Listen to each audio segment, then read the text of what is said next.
Eh, Terima kasih eh, atas waktunya Pak Jeki dan teman-teman semuanya.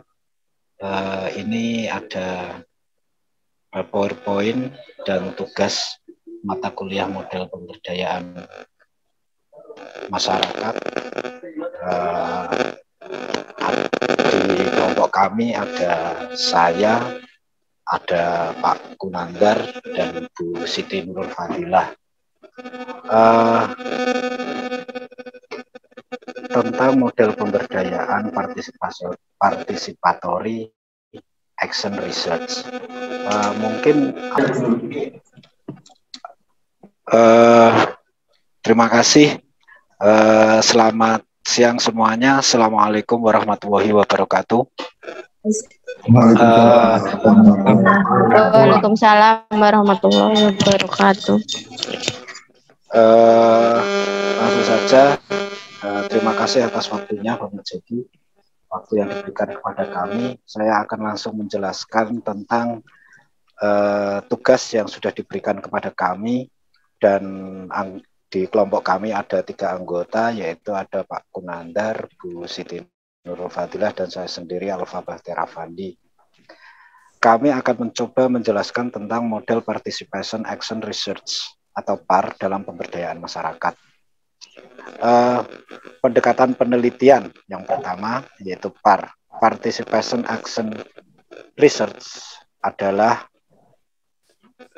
bahwa ia sebuah kondisi yang diperlukan dalam memainkan peran kunci di dalamnya.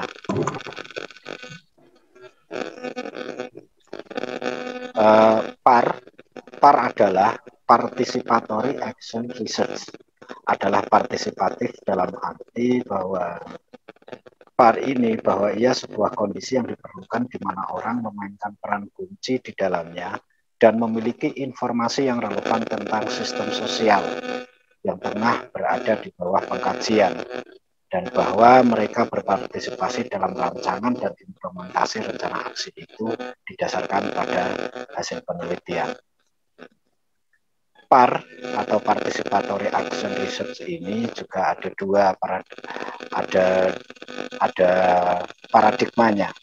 Paradigma yang pertama, PAR atau Participatory Action Research merubah cara berpikir kita tentang penelitian dengan menjadikan penelitian sebagai proses partisipasi. Jadi peneliti dalam hal ini atau pendamping, pemberdaya dalam melakukan pendampingan dengan menggunakan PAR dan memakai paradigma ini, yang dilakukan oleh mereka adalah proses partisipasi. Jadi ada simbiosis, ada hubungan timbal balik antara peneliti, pemberdaya, atau pendamping dalam melakukan pemberdayaan dalam masyarakat. Dan masyarakat dalam hal ini juga dituntut untuk bisa berpartisipasi dalam melakukan pemberdayaan. Yang selanjutnya, prosedur penelitian. Paradigma yang kedua adalah PAR, Participatory Action Research, adalah proses di mana komunitas-komunitas berusaha mempelajari masalah secara ilmiah dalam rangka memandu, memperbaiki, dan mengevaluasi keputusan dan aksi mereka. Jadi paradigma PAR ini, komunitas atau masyarakat atau kelompok-kelompok masyarakat bisa melakukan kegiatan pemberdayaan secara mandiri, tapi tetap didampingi dengan pemberdaya atau pendamping. Selanjutnya, prosedur penelitian dalam participatory action research ini, yang pertama belajar dari realitas atau pengalaman. Realitas atau pengalaman ini yang terjadi di masyarakat itu dijadikan bahan atau dijadikan bahan pembelajaran. Pengalaman-pengalaman yang sudah dilakukan oleh pemberdaya atau peneliti itu akan menjadi bahan untuk melakukan penelitian tersebut. Yang kedua, tidak menggurui. Dalam proses pendampingan atau dalam melakukan penelitian pemberdayaan masyarakat ini, para kita selaku pelaku pemberdaya, Maaf Alfa ya. Okay. Jauh dan kemerusuk. Halo, okay. Cara jauh dan juga kemerusuk.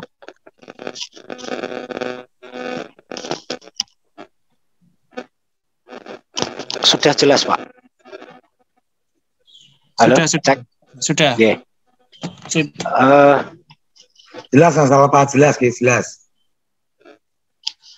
Oke, yang selanjutnya, prosedur yang selanjutnya yaitu tidak menggurui. Nah, dalam hal kita melakukan pendampingan atau penelitian di masyarakat, kita terjun langsung di sana dengan kita tidak kita bisa berbaur dengan masyarakat. Memang kita mungkin lebih pintar atau lebih cerdas dari mereka, tetapi kita tidak bisa melakukan itu karena bisa jadi dalam masyarakat dengan kategori pendidikan yang rendah itu tidak sama, maka dalam prosedur penelitian ini, dalam kita menyampaikan hal-hal, kita berkomunikasi dengan mereka, kita tidak perlu untuk menggurui mereka. Lalu yang ketiga, proses belajar dijalankan dengan dialogis. Nah, ini yang sudah sering kita lakukan Bapak Ibu semuanya. Proses belajar dijalankan dengan dialogis mungkin Bapak Ibu sudah temui ketika teman-teman dari pendamping atau bahkan dari Bapak Ibu sendiri sebagai perangkat desa dalam melakukan pendampingan di masyarakat. Maka komunikasi dua arah atau komunikasi dialogis antara kita dan masyarakat itu harus terjalin. Jadi tidak hanya kita melakukan dialogis satu arah, hanya dari kita saja, tapi juga kita mengambil atau menyerap dari apa yang disampaikan oleh masyarakat. Jadi dialogis di sini adalah melakukan percakapan, melakukan komunikasi antara kita dan mereka. Jadi komunikasi yang dilakukan atau dialog yang dilakukan itu tidak satu arah tapi melainkan dua arah. Adapun langkah-langkah yang akan dilakukan dalam proses belajar ini adalah sebagai berikut. Yang pertama, mengalami atau melakukan. Yang kedua, mengungkapkan. Yang ketiga, mengolah dan menganalisis. Yang keempat, menyimpulkan dan menerangkan. Nah, proses belajar ini dari apa yang sudah dilakukan, dari apa yang sudah kita dapatkan, kita harus melakukannya, dan apa yang sudah kita rencanakan harus kita sampaikan, harus kita ungkapkan. Lalu dari setiap kegiatan yang dilakukan atau hal-hal yang dialami itu diolah dan dianalisis untuk dipilah persoalan-persoalannya, masalah-masalah yang ada di masyarakat, lalu untuk disimpulkan, mencari jalan keluar dari persoalan-persoalan tersebut. Ketika persoalan-persoalan tersebut sudah ada solusinya, sudah ada jalan keluarnya, maka harus diterapkan dalam melakukan kegiatan ini. Selanjutnya, dalam teori PAR terdapat siklus yang dijadikan tolak ukur keberhasilan proses penelitian proses pemberdayaan masyarakat. Nah, ini yang yang sering dikenal dengan istilah KUPAR. To know, to understand, to plan, to action, dan to reflection. To know, mengetahui. Tadi di atas juga sudah tersampaikan bahwasanya tidak hanya mengetahui kondisi, keadaan, letak geografis, berbagai macam kondisi sosial yang ada di masyarakat. Kita harus mengetahui. Lalu kemudian to understand, untuk memahami, mengetahui kondisi, mengetahui letak geografis tempat kita melakukan pemberdayaan atau tempat kita melakukan penelitian, melakukan program-program tersebut. Kita juga harus memahami. Jadi setelah kita mengetahui kondisi mereka, kita mengetahui keadaan mereka, kita mengetahui di mana mereka berada, kita juga harus memahami. Kita harus merasakan apa yang dirasakan oleh masyarakat atau dari objek yang akan kita dampingi atau yang menjadi objek pemberdayaan atau yang menjadi objek penelitian. To action, selanjutnya to plan, untuk merencanakan. Setelah kita mengetahui lalu memahami, maka kita akan merencanakan, memahami persoalan, memahami kondisi lingkungan, memahami masalah-masalah kemanusiaan yang ada di dalam masyarakat. Lalu kemudian kita harus mulai merencanakan kegiatan-kegiatan yang bisa mensupport atau mendukung. Kalau memang yang kita berdayakan adalah ekonomi, maka kita harus merencanakan aksi pemberdayaan ekonomi. Apa yang dibutuhkan oleh mereka. Nah, setelah kita merencanakan itu, maka perlu aksi atau to action, melancarkan aksi atau aksi apa yang harus dilakukan ketika sudah direncanakan. Ketika semisal di satu desa ada masyarakat yang tertinggal, dia membutuhkan pemberdayaan ekonomi, dan di sana ada potensi desanya, misalkan ada daun pelepah pisang, dan kita pemberdaya pernah atau kita mengetahui atau bahkan dari masyarakat itu sendiri punya solusi bahwasanya daun pelepah pisang ini bisa berguna atau bisa dikreasikan sedemikian rupa dan menjadi bahan dan bisa dijual, dan akhirnya akan menjadi pemasukan ekonomi bagi mereka. Nah, ini juga bagian daripada istilah KUPAR, to know, to understand, to plan, to action. Dan yang terakhir, to reflection. Jadi setelah semua kegiatan itu dilakukan, semua langkah-langkah atau memahami kondisi, lalu mengetahui kondisi, memahami, merencanakan, lalu melaksanakan aksi hingga kita membentuk sebuah kelompok masyarakat yang melakukan kreativitas mengolah daun pelepah pisang, dan akhirnya bisa menjadi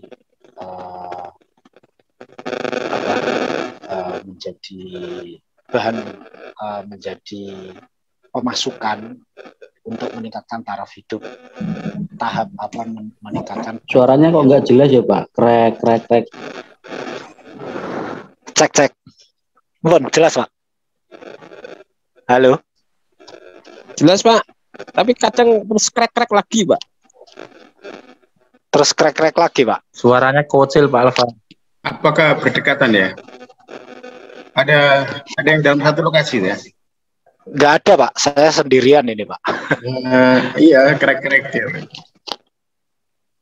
Oh, kipas angin itu ya? Kipas angin, nggak ada kipas angin Pak. Kipas Pak, Bapak nggak kipas angin Pak? Ampun, jelas. Tapi kalau gini kok jelas Mas Alfa. Sudah Pak. Nah gini kok jelas. Masuk angin. Pas gini jelas ini. Pas ini jelas. Ya, ini sudah jelas. Oke. Mohon maaf. Saya lanjutkan lagi. Oh, enggak. Setelah langkah-langkah atau tahapan-tahapan itu dilakukan, maka nanti terakhir ada to reflection, refleksi, ada evaluasi, ada monitoring. Jadi apa yang sudah digagas atau ide yang sudah dilaksanakan menjadi sebuah kegiatan yang real, yang nyata, maka kegiatan itu juga harus dievaluasi, dimonitoring. Karena apa?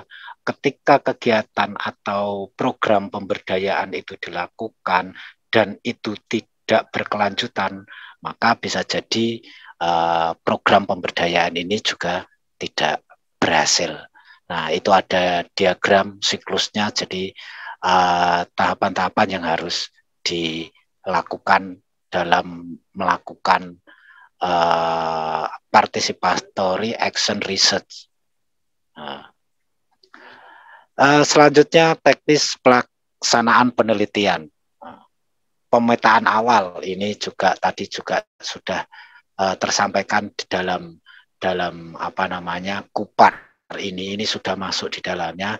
Pemetaan awal dilakukan peneliti atau pemberdaya atau pendamping dengan mempertimbangkan kondisi umum masyarakat dari permasalahan yang dihadapi oleh masyarakat, bahwa masyarakat memiliki latar belakang, lingkungan sosial, dan karakteristik yang berbeda-beda. Pastinya karena saat ini kita semuanya mahasiswa RPL ini juga ada yang pendamping desa, lalu ada pegiat desa, lalu ada perangkat desa, bahkan ada kepala desa, pasti akan mengetahui kondisi realnya, kondisi nyata masyarakat yang ada di wilayahnya. Sosialnya bagaimana, karakter orangnya bagaimana, kondisi geografisnya bagaimana.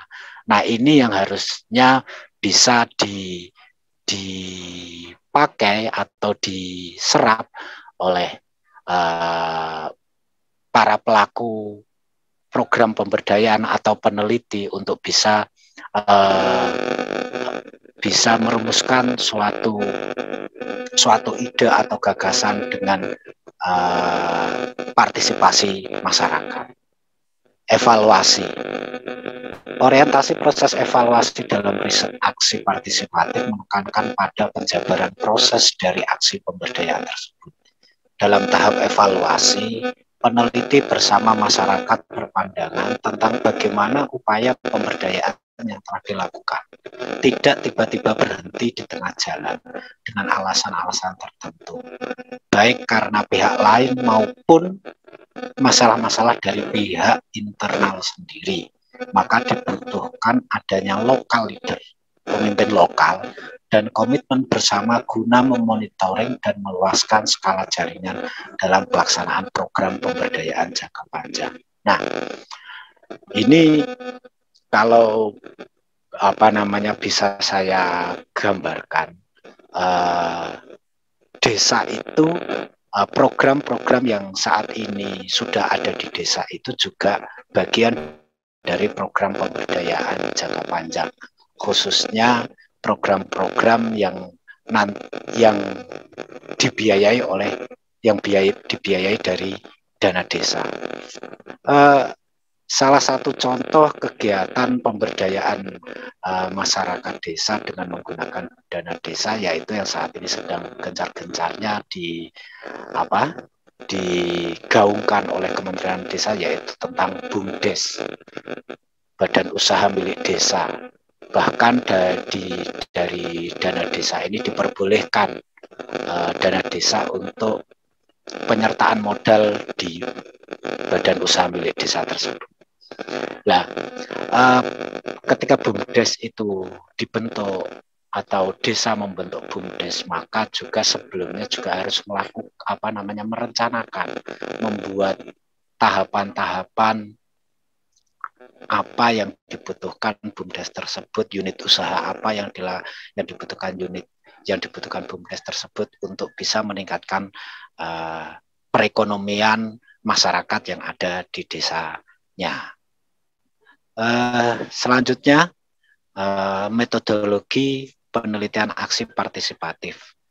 Langkah-langkah riset aksi dalam metodologi PAR ada 9 kalau saya gambarkan di sini. Yang pertama membangun hubungan kemanusiaan, yang kedua penentuan agenda riset untuk perubahan sosial, yang ketiga pemetaan partisipatif atau participatory mapping, yang keempat merumuskan masalah kemanusiaan, yang kelima menyusun strategi gerakan, yang keenam pengorganisasian masyarakat, yang ketujuh aksi perubahan, yang kedelapan refleksi atau teoritisasi perubahan sosial, yang kesembilan meluaskan skala gerakan dan dukungan. Nah, ini juga bagian dari yang tadi sudah saya sampaikan, yaitu KUPAR, to know, to understand, to plan, to action, to reflection. Kalau dijabarkan, ya ini ada membangun hubungan kemanusiaan, yaitu antara pendamping atau peneliti atau pemberdaya itu harus mempunyai hubungan antara si peneliti ini dengan masyarakat. Ketika hubungan itu sudah terbangun, terjalin, maka selanjutnya kegiatan atau langkah-langkah yang akan dilakukan dalam program pemberdayaan itu pasti akan berjalan dengan lancar. Tetapi juga tidak dapat dipungkiri dalam program-program pemberdayaan pasti juga akan muncul persoalan-persoalan. Nah, inilah persoalan-persoalan inilah yang nantinya bisa dibicarakan atau dimusyawarahkan atau didiskusikan antara pemberdaya, peneliti atau pendamping ini dengan masyarakat yang menjadi objek atau menjadi masyarakat yang diberi program pemberdayaan. Kurang jelas, Mas. Kurang jelas. Iya. Niki sampun jelas niki. Nah, niki sampun ngeten niki mantap. Nggih. Selanjutnya teknik pendampingan dan penelitian, langkah-langkah dalam PAR, yaitu yang pertama penyiapan sosial, merancang komunikasi kemanusiaan, yang kedua community research social problem diagnostik, yang ketiga planning, yang keempat political action, yang kelima reflection.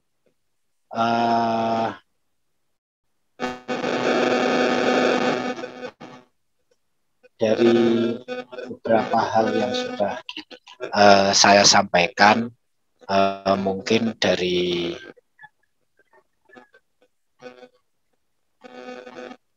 sebentar.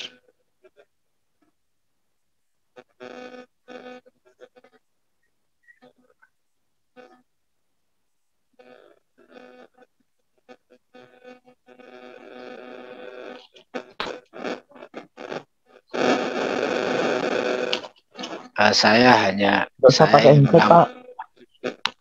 G.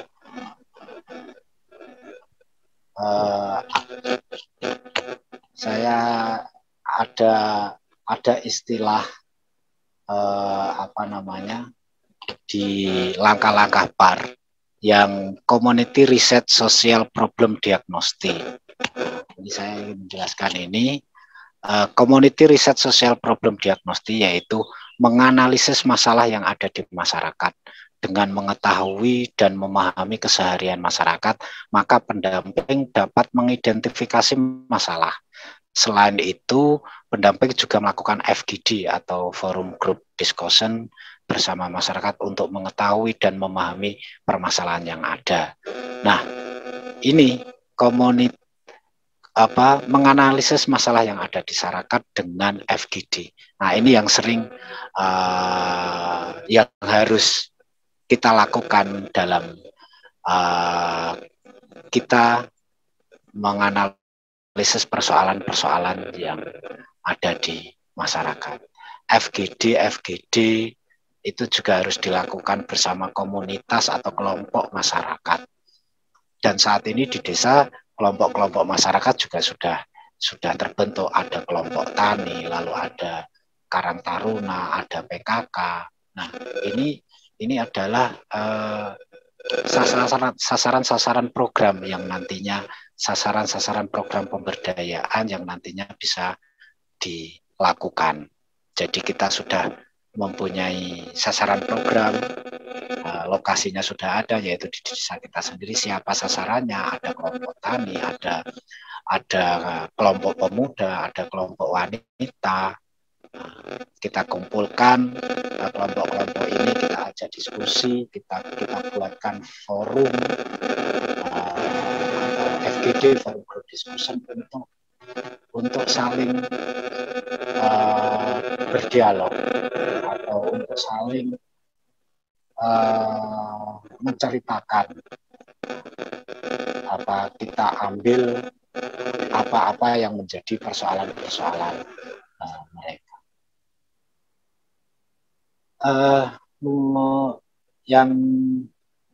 Yang terakhir itu yang nomor 4 itu ada political action. Political action ini ialah membentuk kelompok-kelompok sosial baru. Hal ini dilakukan untuk pemecahan masalah dengan membangun leadership atau seorang pemimpin yang dapat mengorganisir masyarakat dan dapat melakukan analisis terarah sehingga mendorong proses transparansi atas semua pihak dan semua permasalahan.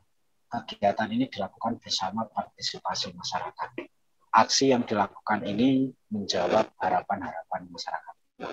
Dari participatory action research dalam model pemberdayaan masyarakat, harapannya pemberdayaan yang dilakukan di masyarakat, program-program pemberdayaan yang diberikan kepada masyarakat bisa sustainable, bisa berkelanjutan. Bahkan dari program-program pemberdayaan ini juga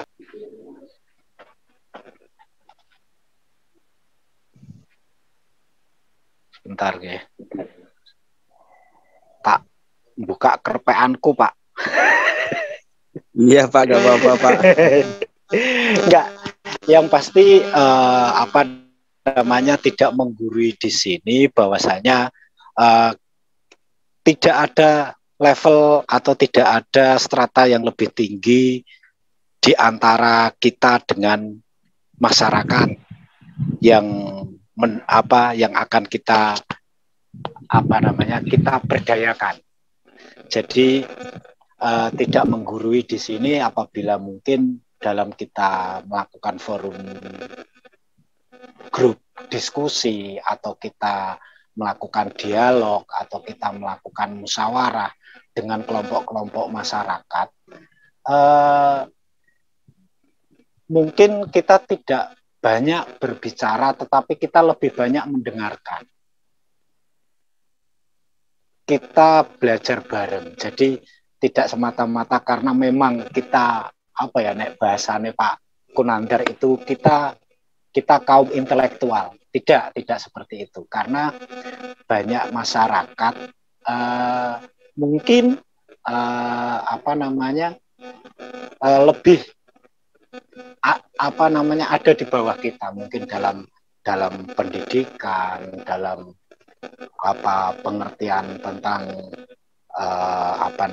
standar hidup. Nah, ini maksudnya tidak menggurui. Jadi ketika kita berdialog, kita berkomunikasi dengan masyarakat, kita juga harus mensejajarkan dengan mereka. Kita sejajar dengan mereka. Tidak ada yang lebih tinggi, tidak ada yang lebih pintar, tidak ada yang lebih lagi antara kita dengan masyarakat. Maksudnya seperti itu.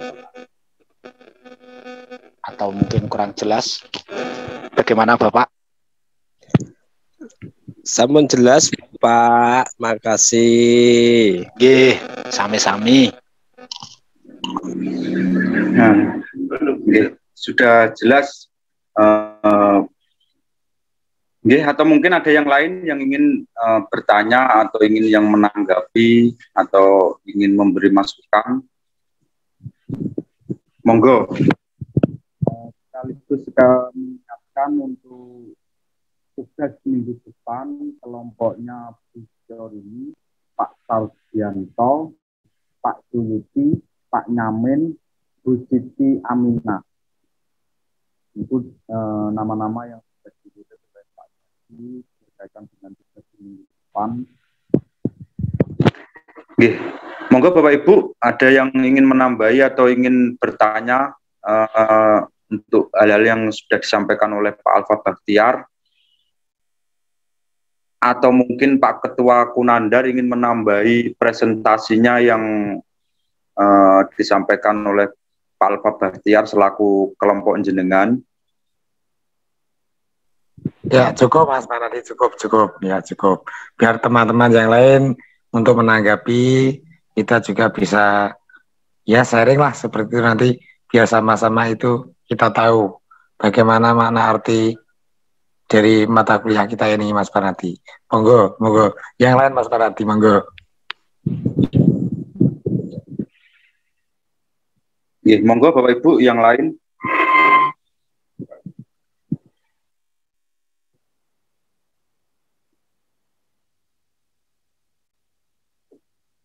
Ya, mungkin sedikit mungkin berbagi Bapak Ibu berkaitan dengan pemberdayaan apa yang sudah kita lakukan di desa kita masing-masing. Mungkin dari jenengan karena kita bagian dari aparatur pemerintahan di desa, baik secara pelaksanaan maupun kita menyaksikan kegiatan-kegiatan pemberdayaan yang desa. Mungkin sedikit saya ingin berbagi tentang pemberdayaan yang ada di desa saya.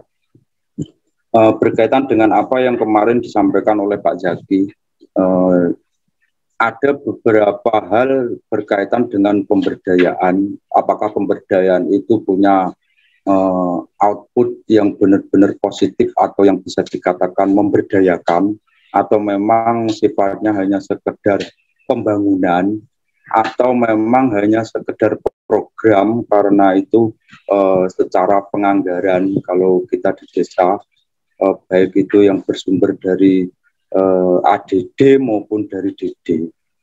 Kadang ada hal yang membuat kita sebenarnya agak tergelitik berkaitan dengan pemberdayaan yang notabene dianggarkan dan dijalankan di desa. Karena kebanyakan pemberdayaan tersebut itu setelah pelaksanaan atau pasca pelaksanaan itu tidak ada kelanjutannya. Jadi pasca pelaksanaan atau setelah anggaran itu direalisasikan, misalkan ada di desa saya niku pemberdayaan atau ibu-ibu diajak membatik.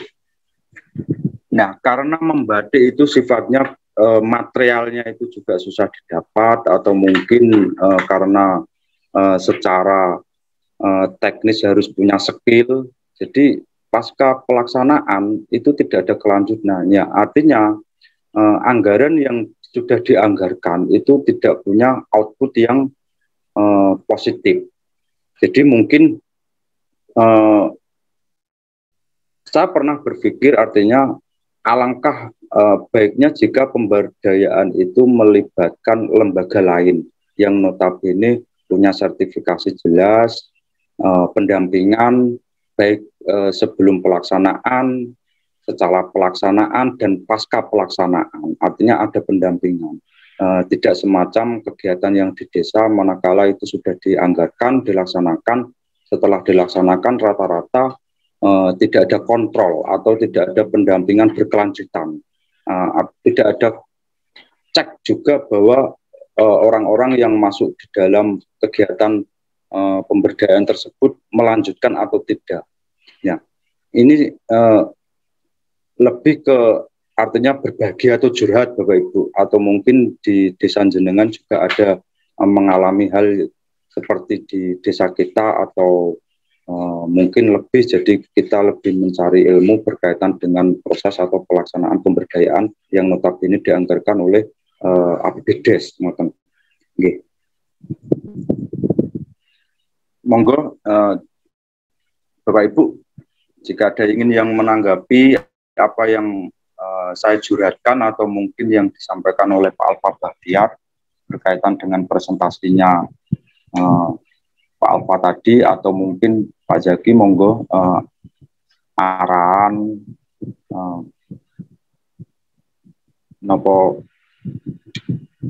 pembelajaran yang harus kita lakukan sebagai aparatur pemerintah desa di dalam pengawalan atau pelaksana pemberdayaan tersebut.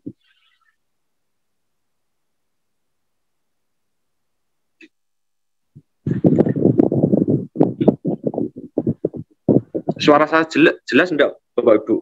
Kok Jelas, Bapak. Jelas, Pak. Jelas banget. Paul, jelas. Mungkin saya mau menanggapi apa yang barusan disampaikan. Bahwasanya banyak kegiatan atau program-program pemberdayaan itu yang tidak sustain atau mandek atau macet, tidak berkelanjutan. Nah, mungkin itu bisa dijadikan refleksi, Bapak Ibu. Kita jadikan bahan evaluasi. Kita jadikan bahan ketika nanti kita merencanakan sebuah program pemberdayaan. Kalau saat ini di desa itu kan ada siklus pemerintahan desa, dan saat ini desa harus atau sedang menyiapkan rencana kerja pemerintah desa atau RKP desa. Kalau tidak salah siklus RKP desa itu untuk menetapkan RKP-nya kalau nggak salah terakhir September gitu. Nah ini kegiatan atau program yang dirancanakan oleh desa yang biasanya juga kita dari teman-teman pendamping itu juga terlibat dalam menyusun atau merancang RKP desa tersebut. Kita juga harus memikirkan apakah kegiatan pemberdayaan yang nantinya dilakukan oleh desa ini bisa berkelanjutan. Karena memang benar kegiatan atau program pemberdayaan yang selama ini dilakukan ada persoalan atau ada masalah-masalah, dan akhirnya program pemberdayaan itu macet. Akhirnya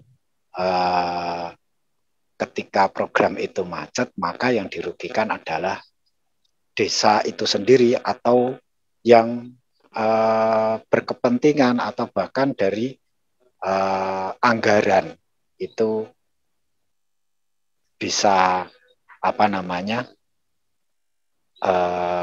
tidak berguna gitu. Akhirnya anggaran yang sudah dianggarkan lalu diserap dan lalu dilakukan programnya akhirnya sia-sia. Nah, ini mungkin bisa menjadi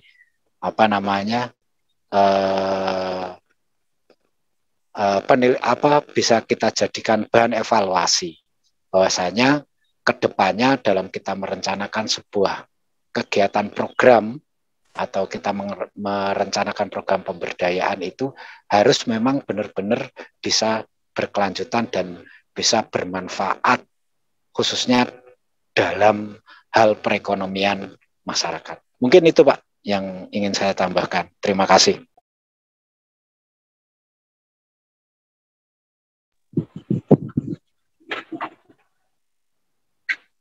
Oke, atau mungkin ada Bapak Ibu yang lain, waktu kita masih panjang, itu masih 1 jam. Karena memang kita terbatas durasi pertemuan Bapak Ibu, Pak Zaki, berkaitan dengan di jam 15 nanti untuk prodi yang lain, untuk mapel yang lain. Oke, monggo Bapak Ibu, mungkin sakit bercerita tentang pemberdayaan yang disanjenengan, bagaimana pelaksanaannya, bagaimana outputnya, terus bagaimana kontrol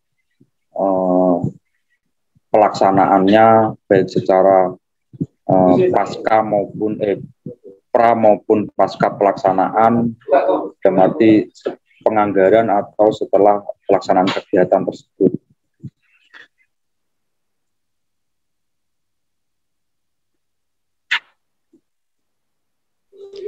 Mohon izin kula Pak Pananti. Nggih, monggo Bapak. Nggih, ini mau membahas tadi yang masalah pemberdayaan. Kalau di desa saya itu tahapan pemberdayaan itu berdasar kepada seleksi Pak, atau wilayah dan kelompok sasaran. Dan yang jenengan tadi bilang biasanya setelah pemberdayaan itu berhenti dan tidak ada efek apa-apa kepada masyarakat yang diberdayakan tersebut. Itu karena sasaran kelompok dan beberapa program yang diberikan tidak menarik, atau mungkin hanya digunakan sebagai yang penting ada pemberdayaan gitu. Selesai ya udah selesai. Tapi di sini kemarin saya Desa Sukoharjo pernah membuat sebuah pemberdayaan yang mungkin jenengan pernah dengar sekolah lapang, yang itu bekerja sama dengan Exxon Mobil Pak. Itu sekolah lapang, jadi menyasarnya kepada masyarakat petani di area persawahan, petani padi dan palawija. Untuk teknik sosialisasinya memberikan pemahaman bahwa penggunaan pestisida, insektisida atau jenis obat pertanian yang kimia dapat merusak ekosistem lingkungan hidup di area pertanian. Kemudian sekolah lapang juga menawarkan program pemberdayaan masyarakat yang lebih mandiri dalam mengelola obat organik dan pupuk-pupuk yang berasal dari kotoran hewan, Bapak. Dan sampai sekarang program tersebut sudah berjalan secara mandiri, karena memang dari awal sudah diberikan pendampingan, terus kemudian masyarakat mendapatkan informasi dan ilmu tentang pengelolaan tersebut. Kemudian setelah dipraktekkan pemberdayaan itu kan sampai berkali-kali, maksudnya dalam kurun waktu dari pengolahan tanah sampai panen. Dan setelah pemberdayaan tersebut masih ada pendampingan juga. Maksudnya pendampingan ini petani yang sudah dilakukan pemberdayaan tadi mengelola sendiri hasil dari ilmu yang didapat selama pemberdayaan, dan mereka sudah memahami kegunaan dan manfaat dari kegiatan tersebut. Maka masyarakat petani tadi secara gotong royong lebih mandiri dalam mengelola maupun menangani permasalahan sendiri di sektor pertanian. Termasuk dari pemerintah desa juga mempraktekkan dari hasil pemberdayaan tersebut. Ternyata dari hasilnya memang lebih ramah lingkungan dan untuk memelihara ekosistem di lahan pertanian tersebut sangat tepat sasaran. Jadi mereka petani sekarang sudah mulai menggunakan produk-produknya sendiri yang dari hasil yang sangat mudah didapat dari sekitarnya, seperti contohnya seperti membuat pupuk dari kotoran hewan. Itu kan dari kotoran hewan yang sapi sama kambing ini dikumpulkan terus difermentasi. Nah, fermentasi yang digunakan ini juga bukan EM4 yang dibeli dari produk dari pabrik, bukan. Mereka juga memproduksi sendiri seperti dekomposer. Dekomposer diproduksi sendiri terus kemudian digunakan untuk fermentasi kotoran hewan tersebut dan digunakan untuk pupuk. Jadi untuk pupuk sudah cukup, terus obat-obatan juga sudah cukup, tapi masih ada dibutuhkan juga yang kimia sebenarnya, yang pupuk kimia untuk campurannya. Tapi dari pemberdayaan masyarakat tersebut minimal dari 100% masih sudah diserap 80% dan dipraktekkan sampai sekarang. Jadi intinya untuk pemberdayaan masyarakat tersebut diseleksi dari lokasi atau wilayahnya, Bapak, dan kemudian dari kelompok sasarannya. Setelah itu pendampingan sampai mereka mandiri. Jadi diusahakan untuk pemberdayaan ini tidak hanya setelah diberdayakan langsung berhenti. Rata-rata kan setelah diberdayakan sudah keluar dananya, begitu selesai acara ya udah selesai, tidak ada kelanjutannya. Bahkan beberapa fasilitas yang digunakan atau barang-barang yang sudah dibelikan itu sebenarnya kalau pemberdayaan yang sudah itu mubazir gitu. Jadi sekali lagi untuk pemberdayaan masyarakat yang sudah pernah saya pengalaman ini seleksi lokasi wilayah sama kelompok sasaran. Begitu Pak Panandi dari saya. Terima kasih.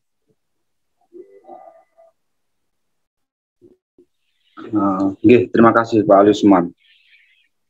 Pada intinya sama seperti yang saya sampaikan tadi bahwa dalam pelaksanaan pemberdayaan di desa itu memang secara ideal atau garis besarnya lebih punya goal atau outputnya itu lebih kita memakai tenaga rekanan atau bisa dikatakan kalau program CSR MCL itu ada NGO selaku pendamping program.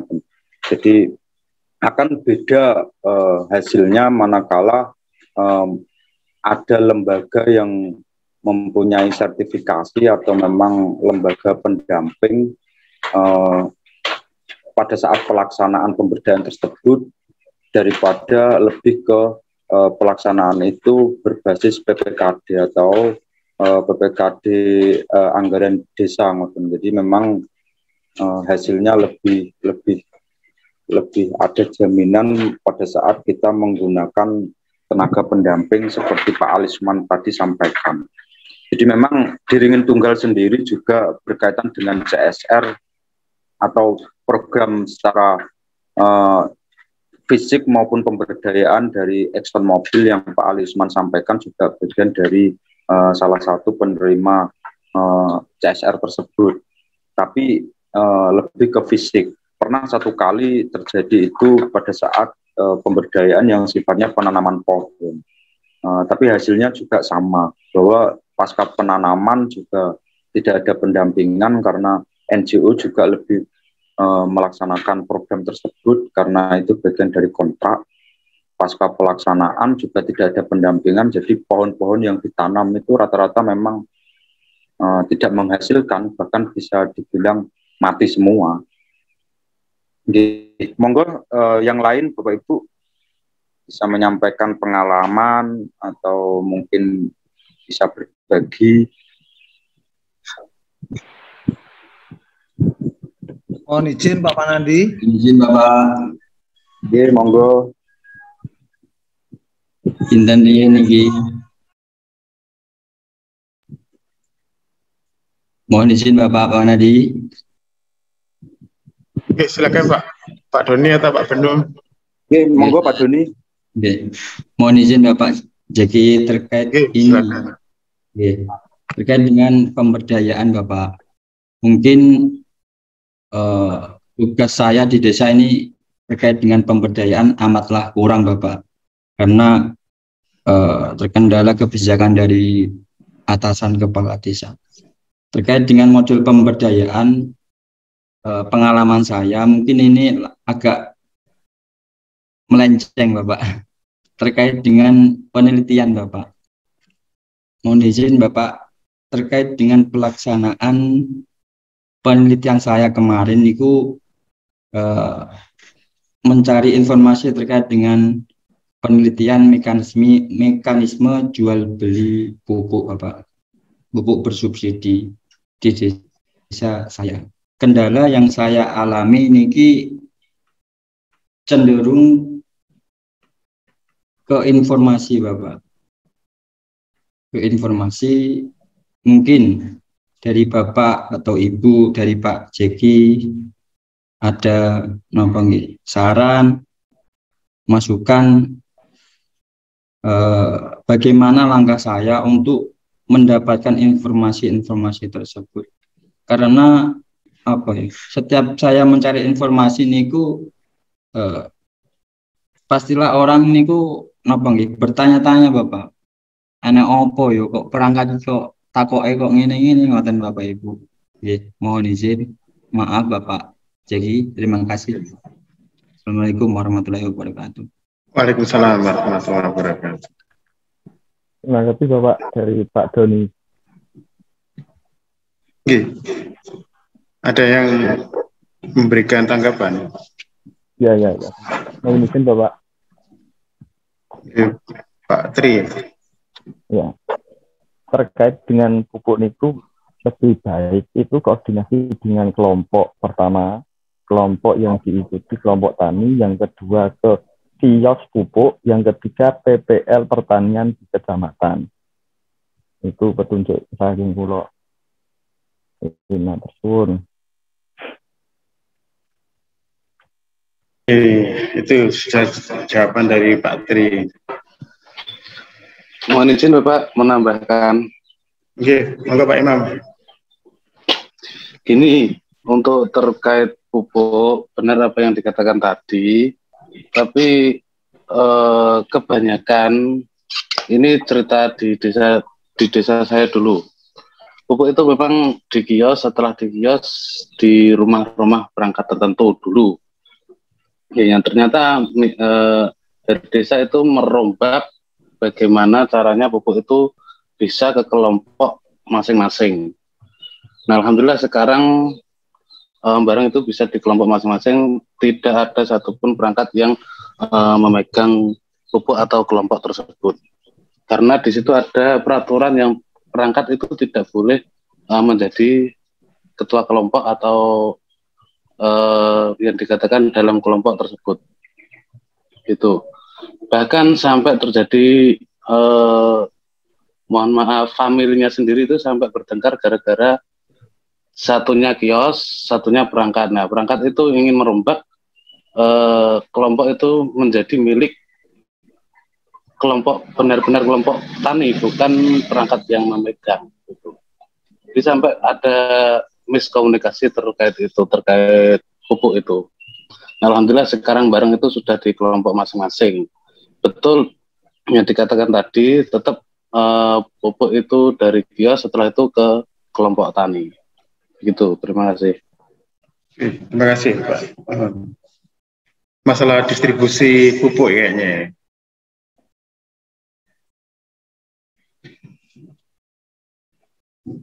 Ada lagi yang menanggapi? Izin Bapak. Oke, Pak Benu. Jadi saya menanggapi masalah pemberdayaan di desa, kenapa banyak hambatan sehingga tidak bisa berkelanjutan pelaksanaannya. Jadi menurut saya dan pengalaman saya di desa, itu rata-rata penganggaran untuk pemberdayaan masyarakat itu seperti dipaksakan. Jadi istilahnya dipaksakan begini Bapak Ibu, untuk anggaran pemberdayaan ini, itu kan ada batas kuota yang ditetapkan dari pemerintah pusat. Jadi ada berapa persen dari anggaran atau BDES yang harus dilaksanakan. Nah, otomatis dari anggaran ini kayaknya seperti yang penting kita menganggarkan. Jadi entah itu kelanjutannya itu bisa berjalan secara berkelanjutan atau tidak, itu tidak sampai ke sana. Terus yang kedua, Pak, itu dari kelompok sasaran. Kelompok sasaran yang kita jadikan objek pemberdayaan masyarakat. Misal sederhana ada bantuan kambing. Jadi kita kasih untuk masyarakat yang berpenghasilan rendah, kita kasih kambing, kita kasih modal kambing, dengan maksud dan tujuan bisa mengangkat kesejahteraan mereka. Akan tetapi rata-rata itu tidak akan sampai lama, itu sudah langsung dijual Bapak Ibu. Jadi akhirnya putus di jalan karena itu. Nah, terus untuk pendampingannya mungkin kita tidak bisa maksimal karena memang dari program ini dengan yang bagian lapangan itu kurang Pak. Jadi istilahnya kurang, para perangkat atau pegiat desa yang mungkin ada di desa itu tidak bisa optimal karena banyaknya kelompok sasaran ini. Jadi mungkin dari kelompok sasaran ini juga agak kurang lah untuk ikut mensukseskan program itu. Jadi mungkin itu Bapak dari saya. Tanya Bapak. Oke, monggo Pak Tri. Oke. Apakah suatu pemberdayaan itu apakah boleh dikasih sanksi, Bapak? Dibeli apa? Sanksi. Sanksi. Ataupun hukuman lah. Iya. Oh, oke, pertanyaannya ya. Untuk dari ke saya, Pak. Ya. Oke. Sebenarnya pemberdayaan itu ini contoh bagusnya tadi ya, misalnya kambing ya. Kambing dan ternyata tidak berjalan ini ya, berjalan istilahnya dijual ya sebelum apa? Sebelum ini terjadi pemberdayaan. Ya. Oke, jadi mungkin coba ini mungkin dari sini dulu ya kita coba bahas ya tentang bantuan kambing dengan perspektif PAR gitu ya. Nah, mungkin nanti menjawab pertanyaannya Pak Tri, apakah perlu ada sanksi? Nah, sebenarnya kalau PAR ini, misalnya dengan tema kambing ya, pemberian bantuan kambing ya, dengan PAR itu maka jadi gini Bapak Ibu ya, dalam pemberdayaan itu mungkin Mas apa mic-nya di Mas Danius, bentar. Mas Yanius, mic-nya dikecilkan itu, apa menggema ya? Iya, oke, kecil ya. Oke, jadi gini, dalam pemberdayaan itu, ini biar lebih empiris ya, itu ada 3 elemen Bapak Ibu ya. Elemen pertama adalah fasilitator, elemen kedua adalah mitra, dan elemen ketiga adalah stakeholder ya. Jadi apapun metodenya, baik PAR, ABCD maupun CBBR, itu harus ada 3 elemen ini Bu, Bapak Ibu ya. Yang pertama adalah fasilitator. Nah, fasilitator ini biasanya bisa orang luar maupun orang dalam ya. Fasilitator ini ya. Bisa dari universitas, kampus, bisa dari lembaga penelitian, bisa juga dari dari LSM, namanya fasilitator. Nah, misalnya dalam bantuan kambing tadi, nah fasilitator di sini misalnya kalau kebetulan ada adik KKN, maka fasilitatornya adalah adik KKN. Nah kalau nggak ada adik KKN, maka sebenarnya pihak desa ini bisa menghadirkan fasilitator dari mana? Misalnya dari berarti permohonan ini ya, dari lembaga penelitian misalnya, atau kampus, atau LSM, atau apa ya. Artinya fasilitator ini yang benar-benar nanti mengorganisir.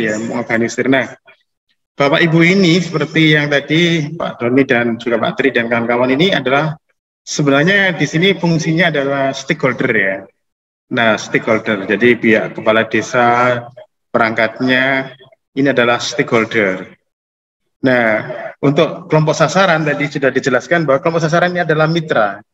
Nah, kalau kita gagal, sebenarnya pemberdayaan itu gagal itu karena kita tidak bisa menjangkau mitra ini, ya, penjangkauan. Jadi mitra ini sebenarnya adalah sangat esensial Bapak Ibu ya. Kalau kita salah memilih orang, memilih mitra yang diberdayakan itu, maka ya tadi itu kambingnya akan dijual kan gitu ya. Nah, makanya dalam pemberdayaan itu yang perlu disiapkan adalah fasilitator, lalu ada mitra dan stakeholder ini.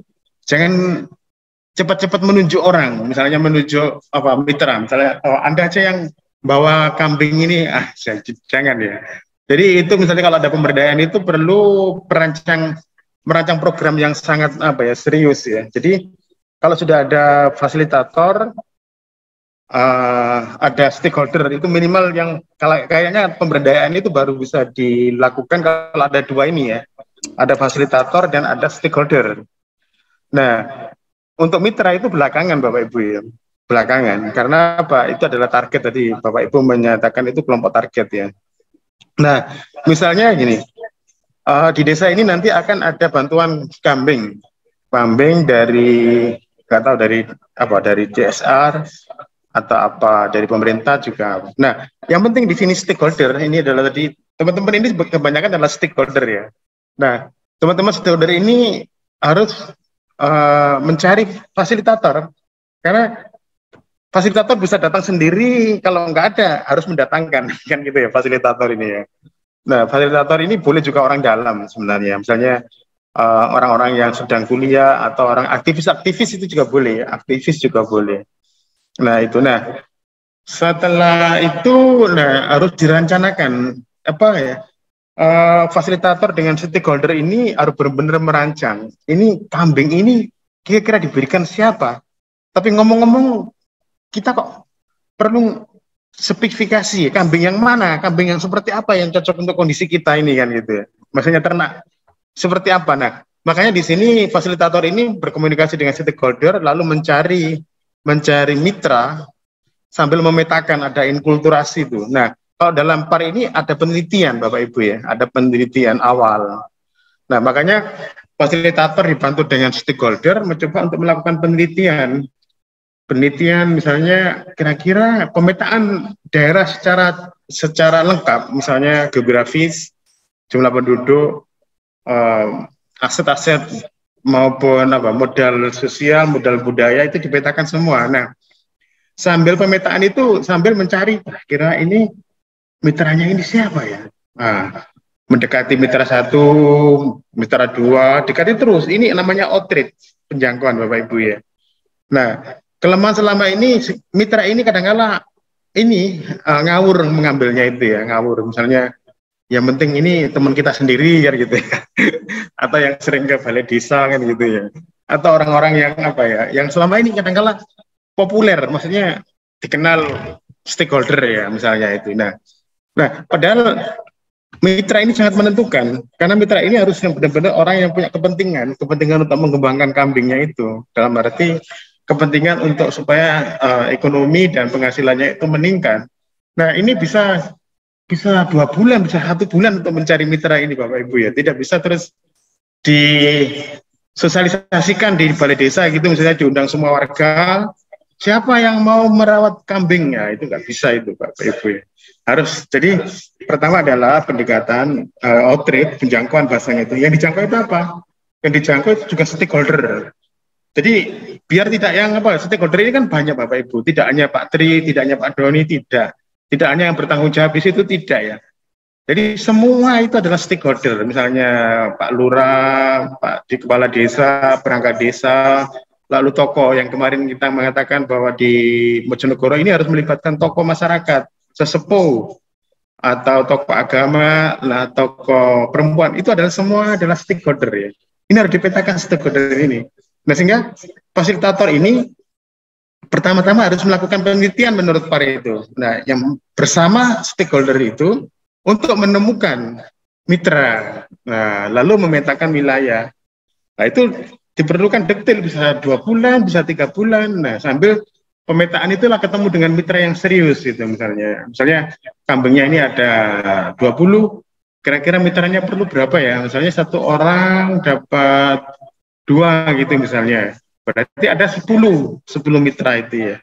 Nah, mitra ini sekarang ini, kenapa kok perlu mitra ini? Karena tidak semua orang itu mau Bapak Ibu ya, misalnya orang diberi kambing bingung, dijual saja gitu ya. Kalau dia benar-benar tidak punya passion ya, punya passion di peternakan itu ya. Nah, jadi harus dilihat orang yang benar-benar punya passion, punya istilahnya kemampuan dan juga kemauan. Bapak Ibu, misalnya kita bisa belajar dari Muhammad Yunus ya. Muhammad Yunus ini mendapat ahli Nobel perdamaian. Jadi dia itu membangun namanya bank untuk membantu orang-orang lemah ya. Nah, ketika mencari mitra, siapa yang harus dibantu? Ini juga Muhammad Yunus itu juga menganalisis. Tidak semua orang itu mau diberi bantuan. Tidak semua orang itu kalau diberi bantuan itu bisa menggalikan. Nah itu makanya harus melihat. Terus ternyata akhirnya setelah dilihat itu dia menganalisis yang bisa dibantu itu kalau laki-laki kebanyakan digunakan untuk beli rokok misalnya, untuk konsumsi misalnya. Kalau ibu-ibu yang muda digunakan untuk apa ini? Untuk beli pakaian misalnya. Nah akhirnya Muhammad Yunus itu menemukan yang namanya perempuan yang bisa dibantu itu adalah perempuan yang mungkin misalnya janda misalnya. Janda yang punya tanggungan, punya anak misalnya. Nah, karena apa? Dia pikirannya anaknya ini, saya harus berhasil, saya punya anak kan gitu. Janda punya anak dan juga punya semacam pengalaman jualan apa gitu, walaupun tidak terus berhasil ya. Jadi janda yang punya anak lalu punya pengalaman skill kecil-kecilan itu lebih bisa diberdayakan. Kalau diberi uang itu dia serius gitu, diajari gitu dia serius, bukan untuk konsumsi misalnya. Nah, jadi mitra ini agak sulit, agak rumit. Nah, dalam pemberdayaan kadang-kadang mitra ini ngawur-ngawuran ya, awur-awuran bahasanya itu ya. Mus kok naik, tonggomi kue. Nah, ini yang jadi masalah sehingga nggak akan jalan. Nah, jadi itu pemeritaan mitra tadi. Itu tahap awal penelitian menurut par ini harus ada penelitian dulu Bapak Ibu ya. Dan detail itu misalnya. Nah, akhirnya apa? Dalam penelitian itu nanti kita ketemu mitra, kira-kira kambing yang apa yang Anda inginkan gitu ya. Apakah kambing tawa, kambing dombo, atau kambing Jawa, atau kambing apa macam-macam ya kambing itu ya. Kambing kacangan misalnya. Nah, ini harus disesuaikan nanti. Mitra nanti minta, oh saya minta ini aja kambing tawa saja gitu ya. Nah, misalnya. Tapi harus ada alasannya. Alasannya apa? Tawa ini, oh gini misalnya. Kita ini kan banyak hutan misalnya, banyak pohon-pohonan. Nah, kira-kira tapi di sini ada riset Bapak Ibu. Makanya disebut dengan par itu adalah ada riset. Risetnya itu apa sih? Riset itu adalah penelitian tentang alam. Kira-kira kambing apa yang cocok gitu untuk alam kita ini kan gitu ya. Kambing apa? Misalnya saya tertarik ya. Jadi gini, saya malah tertarik ingin peternak kambing saya itu. Jadi ada di sini kalau nggak salah di Eropa ya. Itu dia berternak kambing dan berternak sapi. Itu ditentukan gini. Jadi Bapak Ibu mungkin pernah melihat ini ya, apa namanya kalau di Lamongan itu di pegunungan itu ada namanya apa ya? Kayak semacam entong-entongan. Ada yang kenal ya? Ada yang tahu? Bunga entong, Pak. Bunga entong. Betul, Mas Dani. Nah, jadi kan gini, ketika kita menentukan kambing yang mana, itu dilihat dulu lingkungannya. Misalnya kalau lingkungannya di situ banyak entong-entongan, maka kira-kira kambing mana yang mau makan entong-entongan itu ya? Gitu loh maksudnya ya. Kalau di situ banyak eceng gondok, kira-kira kambing apa yang bisa mau ke eceng gondok? Misalnya itu ya. Ya, oke. Wah. Ya, jadi apa? Misalnya apa? Di sini makanya perlu penelitian. Penelitian di sini bukan terus apa ya? Ya benar-benar penelitian juga, penelitian tentang sumber daya alam, aset itu. Nah, saya tertarik itu di luar negeri itu, jadi dia mencari binatang sapi dan kambing yang dia itu mau entong-entongan itu misalnya. Kenapa? Entong-entongan ini tumbuh subur di sana walaupun di daerah tandus. Ternyata entong-entongan ini yang bisa tumbuh subur sehingga apa? Mereka nggak usah kalau dalam bahasa kita itu nggak usah ngarit gitu ya. Nggak usah ngarit ya. Biar dilepas aja dia makan entong-entongan itu. Nah, tinggal nanti dia ada skill misalnya entong-entongan ini kalau dipotong itu juga bertahan lama, dia nggak langsung kering ya. Tapi kadang-kadang gini, kalau nanti musim hujan malas misalnya, bagaimana kalau entong-entongan ini dibuat semacam sentrat dulu ya. Jadi ada pembuatan sentrat entong-entongan itu ketika musim kemarau gitu ya. Nah, artinya ini ketika itu adalah kalau para itu ada risetnya dulu, riset terhadap mitranya siapa. Nah, riset terhadap bantuannya itu kambing apa, nah itu harus disesuaikan betul dengan dengan lingkungannya itu sehingga tidak menyulitkan gitu ya nanti ya. Nah, itu mungkin ada pertanyaan dulu, Bapak Ibu. Itu dulu sehingga kegagalan itu seringkali karena kita tidak memilih mitra yang tepat, Bapak Ibu ya. Ada pertanyaan dulu? Nah, kalau nggak ada pertanyaan, nah, riset ini pertama adalah sudah menemukan mitra, lalu stakeholder sudah punya, lalu nanti alamnya sudah jelas, kambing apa jenisnya ini. Kalau misalnya kambing dombo, misalnya, alasannya, argumentasinya apa? Diberi makan apa di sini gitu ya? Kan kasihan misalnya warga mitra ini misalnya hanya diberi 2 kambing ya, misalnya diberi 2 kambing, tetapi di situ makanannya agak sulit, sehingga ada waktunya itu banyak digunakan untuk mencari makan. Nah, makan kambing maksudnya. Nah, ini juga bermasalah Bapak Ibu ya. Nah, jadi dari awal itu juga ditentukan dulu Bapak Ibu ya. Nah, kalau di sini nanti kemungkinan gagalnya sedikit ya. Apalagi fasilitator, mitra dan stakeholder ini benar-benar intens berdiskusi, intens sekali. Sehingga terbentuk ikatan emosional ya.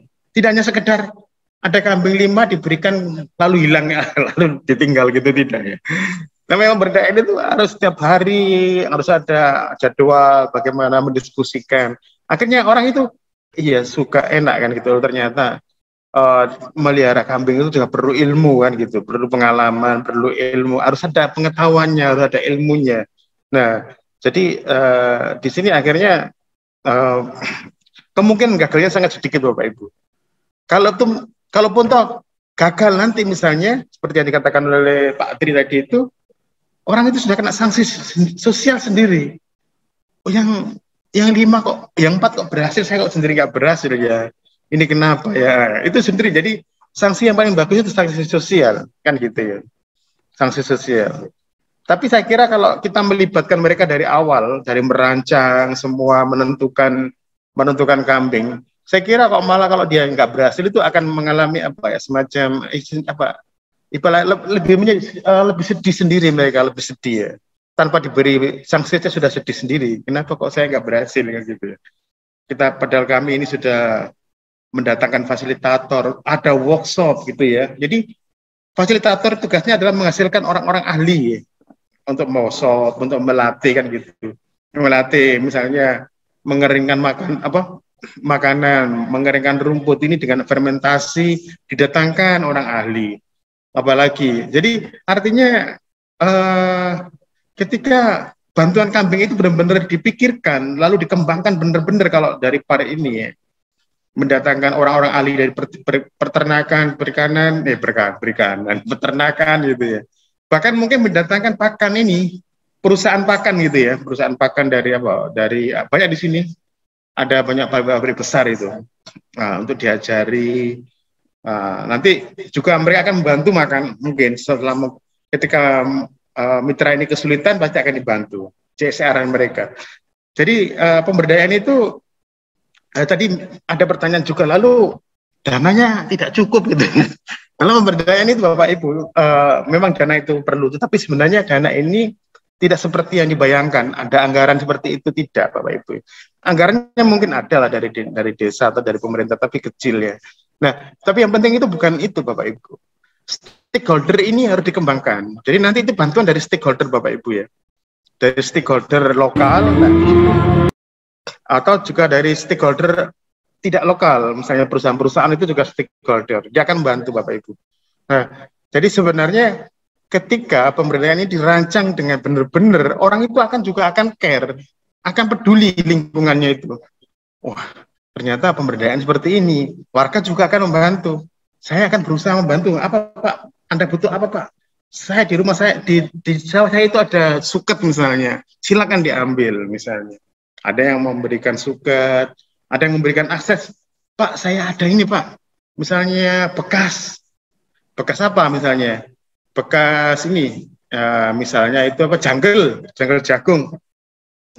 Ini tak berikan aja Pak, janggal jagung itu bisa diproses menjadi makanan ternak.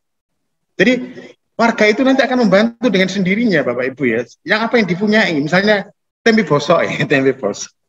Misalnya tempe bosok, misalnya apa. Ternyata makanan kambing itu bisa dihasilkan dari berbagai bahan-bahan yang hasil pelatihan ini, misalnya dari banyak, misalnya dari ikan asin, ikan yang tidak dipakai lagi, atau misalnya dari kedelai, tutupnya, kulitnya kedelai misalnya, atau ini bekasnya tempe, bekasnya tempe, tahu ya, iya bekasnya tahu misalnya. Artinya di sini warga akhirnya dia akan akan membantu yang dipunyai misalnya.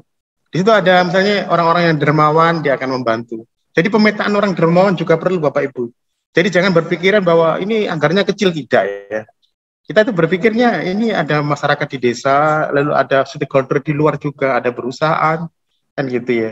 Karena ini di backup oleh pemerintah desa, maka bisa ini menjalin kerjasama dengan pihak luar, misalnya dari perusahaan-perusahaan makanan ternak gitu ya misalnya, dari eksportir apa gitu misalnya, atau dari apa. Nah itu Bapak Ibu, jadi tidak, kalau pemberdayaan itu dananya nggak terbatas, tergantung skill kita, kemampuan kita dalam menggali dana ya.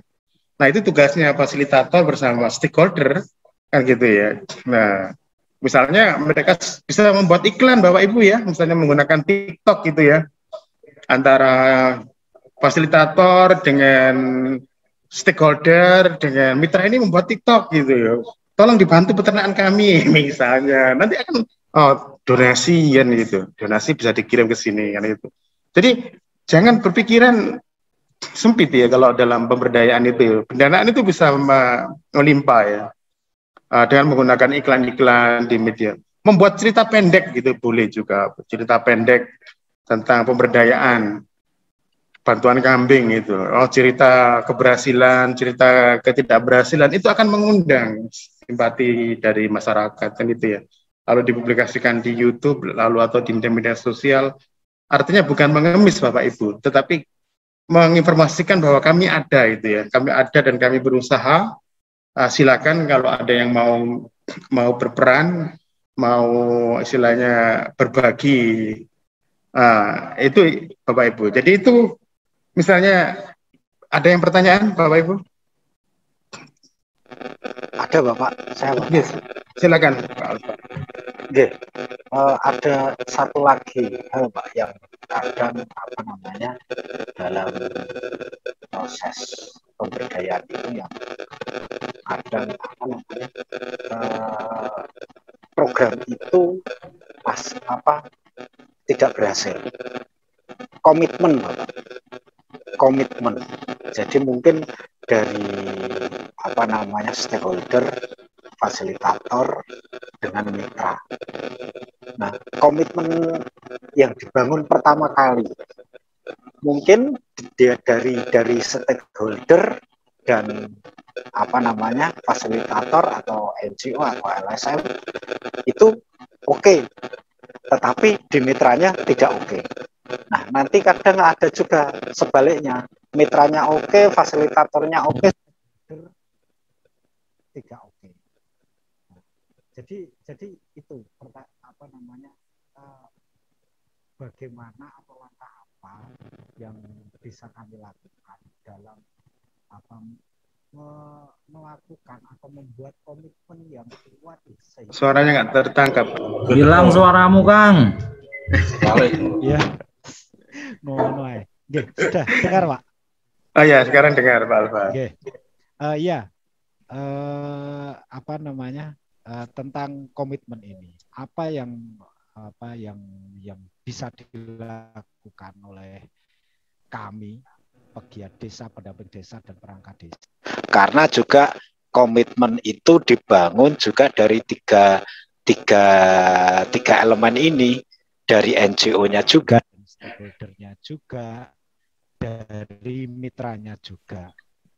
Kadang komitmen Pak, ada salah satu yang menggunakan suaranya Pak jalan hingga akhir. Iya, tapi bisa ditangkap saya. Saya kira sudah bisa menangkap apa yang ditanyakan Pak Alfa ya. Adanya komitmen, tapi misalnya kalau ada dari tiga elemen tadi ya, mitra, fasilitator dan stakeholder. Ada yang mitranya semangat, fasilitatornya melempem gitu ya. Atau stakeholdernya misalnya kurang. Nah, sebenarnya kalau dari tiga elemen ini, sebenarnya kalau stakeholder nggak ada masalah Pak Alfa, karena stakeholder itu banyak ya. Misalnya tadi itu peternakan misalnya.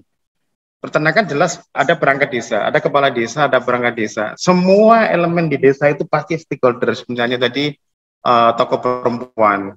Mungkin tokoh perempuannya kurang begitu tentang masalah peternakan ini. Ya kita cari lagi misalnya misalnya tadi itu sesepuh misalnya. Sesepuhnya mau misalnya. Pak Dwi ini. Maaf Bapak, mau ikut menanggapi? Oke, boleh.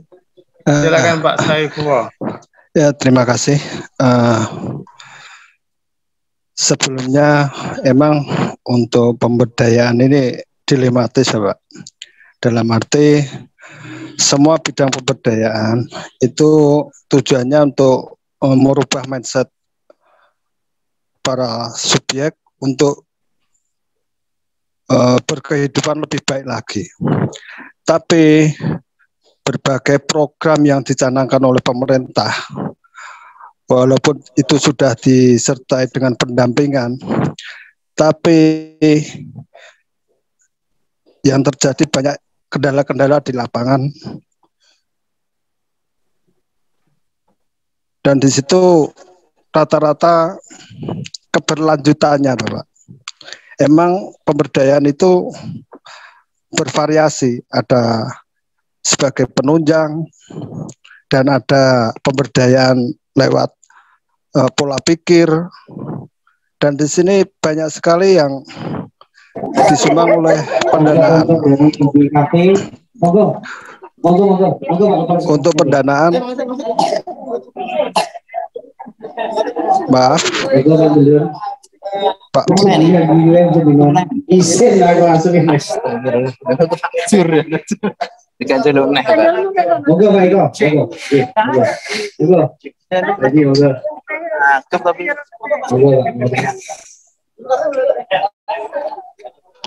Pak Priyono.